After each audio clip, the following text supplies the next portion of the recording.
ಹಿಪ್ಪರಗಿ ಬಳಿ Mahindra XUV 300 car ಸ್ಫೋಟಗೊಂಡಿದೆ. ಬಾಗಲಕೋಟೆ ಜಿಲ್ಲೆ ಜಮಖಂಡಿ ತಾಲೂಕಿನ ಹಿಪ್ಪರಗಿ ಈ ಭಾಗದಲ್ಲಿ ಆದಂತಹ ಘಟನೆ ಇದು. ಮಹೀಂದ್ರಾ XUV 300 ಕಾರು ಸ್ಫೋಟವಾಗಿರುವುದು. ಸ್ಫೋಟಗೊಂಡಂತಹ KA48 N4038 ನಂಬರ್ನ ಕಾರು ಹನುಮಂತ ಸಂಗೊಂಡ ಅವರು ತಂದಿದ್ದಂತಹ ಕಾರು ಬ್ಲಾಸ್ಟ್ ಆಗಿದೆ. MG ತೊರ್ಗಲ್ ಎಂಬುವರ ಹೆಸರಿನಲ್ಲಿರುವಂತಹ ಕಾರು. ಯುವರಾಜ್ ಬಾರ್ ಎದುರು ನಿಲ್ಲಿಸಿದಂತಹ ಸಂದರ್ಭ ಕಾರು ಸ್ಫೋಟಗೊಂಡಿದೆ. ಸದ್ಯ ಸ್ಥಳಕ್ಕೆ ಅಗ್ನಿಶಾಮಕ ಸಿಬ್ಬಂದಿ ಆಗಮಿಸಿದ್ದಾರೆ. SOCO team ಆಗಮಿಸಿದೆ. ಜಮಖಂಡಿ ಗ್ರಾಮೀಣ ಪೊಲೀಸರು ಭೇಟಿ ಕೊಟ್ಟು ಪರಿಶೀಲನೆಯನ್ನು ನಡೆಸ್ತಾ ಇದ್ದಾರೆ. ಕಾರು ಸ್ಫೋಟದ ತೀವ್ರತೆಗೆ ಸುತ್ತಮುತ್ತಲಿನ ಮನೆಗಳಿಗೂ ಕೂಡ ಹಾನಿಯಾಗಿದೆ. ನೋಡಿ, ಆ ದೃಶ್ಯಗಳನ್ನು ಗಮನಿಸ್ತಾ ಇದ್ದೀರಿ. ಮಹೀಂದ್ರಾ XUV 300 ಕಾರು ಬಾರ್ ಮುಂದೆ ನಿಲ್ಲಿಸಲಾಗಿತ್ತು. ಆದರೆ ಇದ್ದಕ್ಕಿದ್ದಂತೆ ಕಾರು ಸ್ಫೋಟಗೊಂಡಿದೆ. ಕಾರು ಸ್ಫೋಟದ ತೀವ್ರತೆಗೆ ಸುತ್ತಮುತ್ತಲಿನ ಮನೆಗಳಿಗೂ ಹಾನಿಯಾಗಿದೆ.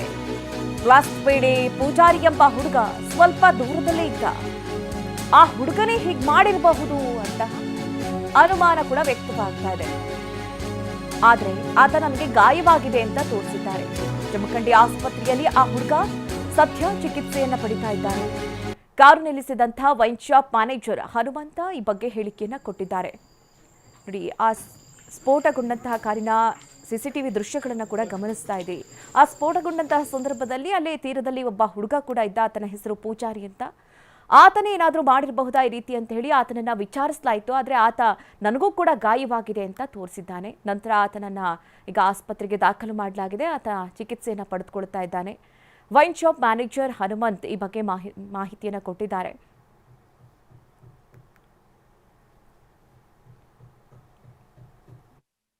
ಬರಾಕತ್ ಬಂದ್ರಿ 4:00 ಅದ್ರಿ. 4:00 ಇಲ್ಲಿ ಗಾಡಿ ಹಚ್ಚಿನ್ರಿ. ಹಚ್ಚಿಸಿಂದ ಅಂಗಡಿಯಾಗ ಹೋಗಿ ಉದ್ಯೋಗ ಮಾಡಾಕತ್ತೀನ್ರಿ. ಇನ್ನು 10:45 ನಾನು ಮನೆಗೆ ಹೋಗೋ ಟೈಮ್ಗೆ ಬ್ಲಾಸ್ಟ್ ಆತ್ರಿ. ಅದು ಆಯ್ತು, ಬಾಂಬ್ ಐತೋ ಏನೈತೋ ಎನ್ಕ್ವೈರಿ ಮಾಡ್ಬೇಕ್ರಿ. ಏನಾಗಿತ್ತು ನನಗೆ ಗೊತ್ತಿಲ್ಲ ರೀ. ನಾನು ಗಾಡಿಯಾಗ ಹತ್ತಬೇಕು ಅನ್ನೋದನ್ನ ಬ್ಲಾಸ್ಟ್ ಆಗೈತ್ರಿ. ನಾವು ಪೈಲ ಟ್ರಕ್ ಬಿದ್ದೈತೆ ಅಂತೇಳಿ ನಾವು ಹಿಂಗೆ ತಿಳಿದ್ರಿ. ಒಳಗೆಲ್ಲ ಧೂಳ ಗಾಡಿದು ಎಲ್ಲ ನಮ್ಮ ಪತ್ರಾಸನು ಹರಿದ್ರಿ ಎಲ್ಲ ರೀ. ಸುತ್ತಮುತ್ತ 5 ಕಿಲೋಮೀಟರ್ ತನಕ ಹಿಂಗೆಲ್ಲ ಮನೆಗಳದನ್ನ ಬಾಂಡೆ ಬಿದ್ದವ್ರಿ. ಮತ್ತು ನಮ್ಮದು ಒಳಗೆಲ್ಲ ಮ್ಯಾಗಿಂದ ಇದು ಬಡದ ಮೈ ಬಿದ್ದಿದ್ದು ರೀ. ಏನು ಆತಕ್ಕಿಂತ ಜಾಡಿಸ್ಕೊಂಡು ನಮ್ಮ ಗಾಡಿ ಬಿದ್ದೈತೆ ಅನ್ನೋದು ಗೊತ್ತಿಲ್ಲ ರೀ. ತೆಂಗಿನ ಗಿಡದ ಮಟ್ಟ ಅಂತರ ಹರಿತ್ರಿ ಗಾಡಿ ರೀ. ಕೈಯಿಂದ ಬರಾಕತ್ ಬಂದ್ರಿ 4:00 ಅದ್ರಿ.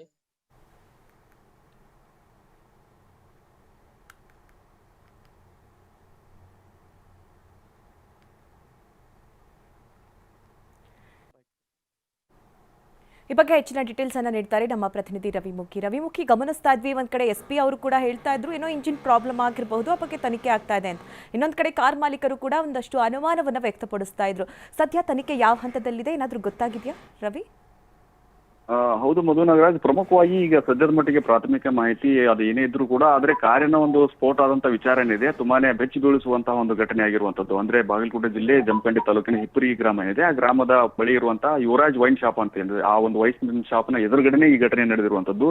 ವೈನ್ ಶಾಪ್ನ ಮ್ಯಾನೇಜರ್ ಆಗಿರುವಂತಹ ಇನ್ನು ಹನುಮಂತ ಸಂಗೊಂಡ ಅಂತ ಹೇಳ್ತಾರೆ. ಅವರು ಅಂದ್ರೆ ನಿನ್ನೆ ಸುಮಾರು ಅಂದ್ರೆ ಸಂಜೆಗೆ 4:30 ಕಾರನ್ನ ತಂದು ಅದು ತಮ್ಮ ವೈನ್ ಶಾಪ್ ಎದುರುಗಡೆನೆ ನಿಲ್ಲಿಸಿ ತಮ್ಮ ಎಂದಿನಂತೆ ಕೆಲಸಕ್ಕೆ ಒಳಗಡೆ ಹೋಗಿರ್ತಾರೆ. ನಂತರ ಎಲ್ಲ ಕೆಲಸ ಮುಗಿಸಿ ರಾತ್ರಿ 10:40 ಸುಮಾರು ಇನ್ನೇನು ಮನೆಗೆ ಹೋಗ್ಬೇಕಂತಂದು ಕಾರನ್ನ ಇರೋಕೆ ಒಂದು ವಿಚಾರದಲ್ಲಿರ್ತಾರೆ. ಇನ್ನೇನು ಸ್ವಲ್ಪ ಹೊತ್ತು ಆಗಿದ್ರೆ ಅವರು ಕಾರ್ನಲ್ಲಿ ಬಂದು ಕೂರ್ತಾ ಇದ್ರು. ಅಂತಹ ಸಂದರ್ಭದಲ್ಲಿ ಒಂದು ವೇಳೆ ಸ್ಫೋಟ ಸಂಬಿದ್ರೆ ದೊಡ್ಡ ದುರಂತವೇ ನಡೆದು ಹೋಗ್ತಾ ಇತ್ತು. ಆದ್ರೆ ಅದೃಷ್ಟವಶಾತ್ ಭಾರಿ ಅನಾಹುತ ಒಂದು ತಪ್ಪಿದೆ ಅಂತ ಹೇಳ್ಬೋದು. ಅದೊಂದು ಸಮಾಧಾನಕರ ಸಂಗತಿಯನ್ನು ಬಿಟ್ರೆ, ಆದ್ರೆ ಅದು ಸ್ಫೋಟದ ರಭಸ ಯಾವ ರೀತಿ ಇತ್ತಂತಂದ್ರೆ ಕಾರಿನ ಮುಂಭಾಗ ಸಂಪೂರ್ಣವಾಗಿ ಛಿದ್ರವಾಗಿರುವಂತದ್ದು. ಸ್ಪೇರ್ ಪಾರ್ಟ್ಸ್ ಗಳು ಏನು ಪೀಸ್ ಆಗಿ ಸುಮಾರು 50-100 ಮೀಟರ್ನಷ್ಟು ಹೋಗಿ ಬಿದ್ದಿರುವಂತಹ ದೃಶ್ಯ. ಅದರ ಜೊತೆಗೆ ಅದರ ಒಂದು ಟೈರ್ ಆಗಿರ್ಬೋದು ಮತ್ತೆ ಬೇರೆ ಬೇರೆ ಪಾರ್ಟ್ಸ್ ಗಳು ಏನಿರ್ತವೆ, ಎಂಜಿನ್ ಪಾರ್ಟ್ಸ್ ಗಳು ಎಲ್ಲವೂ ಕೂಡ ಸಿಡಿದು ಹೋಗಿರುವಂತದ್ದು. ಅಂದ್ರೆ ಕಾರು ಕೂಡ ಒಂದು ಬ್ಲಾಸ್ಟ್ಗೆ ಸುಮಾರು ಒಂದು 20 ಅಡಿಯಷ್ಟು ಮೇಲೆ ಹಾರಿ ಕೆಳಗೆ ಬಿದ್ದಿದೆ ಅನ್ನೋ ಮಾತನ್ನು ಕೂಡ ಈಗ ಕಾರ್ನ ಏನು ಓನರ್ ಇನ್ನು ಹನುಮಂತ ಸಂಗೊಂಡಿಂದ ಅವರು ಹೇಳ್ತಾ ಇರುವಂತದ್ದು. ಈ ಕಾರು ಅವರ ಪತ್ನಿ ಜಯಶ್ರೀ ಅಂತ ಏನಿದ್ರೆ ಅವರ ಹೆಸರಲ್ಲಿ ಕಾರ್ ಇರುವಂತದ್ದು ಈಗಾಗಲೇ ತಿಳಿದು ಬಂದಿರುವಂತದ್ದು. ಆದ್ರೆ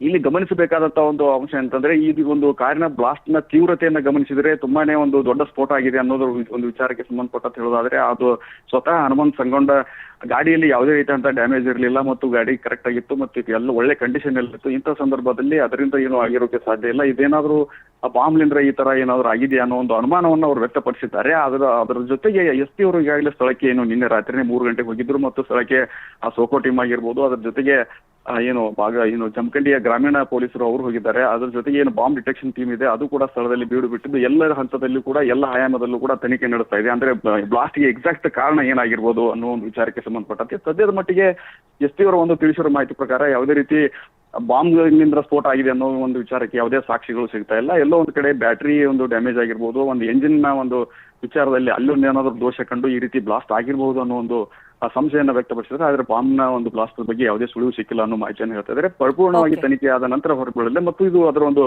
ಆ ಸ್ಫೋಟದ ಭೀಕರತೆ ಯಾವ ರೀತಿ ಇದೆ ಅಂದ್ರೆ, ಆ ಸ್ಫೋಟ ಆದಂತ ಸಂದರ್ಭದಲ್ಲಿ ವೈನ್ ಶಾಪ್ ನಲ್ಲಿ ಒಂದು ಸಿಸಿ ಕ್ಯಾಮೆರಾವನ್ನು ಅಳವಡಿಸಿರ್ತಾರೆ. ಆದ್ರೆ ಅದು ಸ್ಫೋಟದ ರಭಸಕ್ಕೆ CCTV ಕ್ಯಾಮೆರಾ ಕೂಡ ಅಲ್ಲಿ ವರ್ಕ್ ಆಗಿಲ್ಲ. ಅಂದ್ರೆ ಸಂಪೂರ್ಣವಾಗಿ ಬ್ಲ್ಯಾಕ್ ಆಗಿ ಕಾಣ್ತಾ ಇರುವಂತದ್ದು. ಅದರಲ್ಲೂ ಕೂಡ ಏನು ಸ್ಪಷ್ಟತೆ ಏನು ಸಿಗ್ತಾ ಇಲ್ಲ. ಮತ್ತು ಆ ಒಂದು CCTV ಅಂದ್ರೆ ಸುಮಾರು 4 ಗಂಟೆ 30 ನಿಮಿಷಕ್ಕೆ ಇವರೇನು ಕಾರ್ ತಂದು ನಿಲ್ಲಿಸ್ತಾರೆ, ಅಲ್ಲಿಂದ ಸ್ಫೋಟ ಆಗುವ ಒಂದು ಸಂದರ್ಭದವರೆಗೂ ಕೂಡ ಸಂಪೂರ್ಣವಾಗಿ ಸಿಸಿ ಕ್ಯಾಮೆರಾವನ್ನ ಪೊಲೀಸರು ಪರಿಶೀಲನೆ ಮಾಡಿದ್ದಾರೆ. ಅಲ್ಲೂ ಕೂಡ ಯಾವುದೇ ವ್ಯಕ್ತಿ ಆಗಲಿ ಕಾರಿನ ಹತ್ತ ಬಂದು ಏನಾದರೂ ಅಲ್ಲಿ ಅಹಿತಕರ ಘಟನೆ ಮಾಡುವಂತ ಪ್ರಯತ್ನ ಅಂತದ್ದು ಯಾವುದೂ ಕೂಡ ದೃಶ್ಯದಲ್ಲಿ ಕಂಡು ಬಂದಿಲ್ಲ. ಆದ್ರೆ ಸಂಪೂರ್ಣವಾಗಿ ತನಿಖೆಯ ನಂತರ ಇದಕ್ಕೆ ಮೇನ್ ರೀಸನ್ ಏನು ಅನ್ನೋದು ತಿಳಿದು ಬರೋಕೆ ಸಾಧ್ಯ ಇದೆ. ಓಕೆ ರವಿ, ಥ್ಯಾಂಕ್ ಯು ನಮ್ಮ ಡೀಟೇಲ್ಸ್ಗೆ.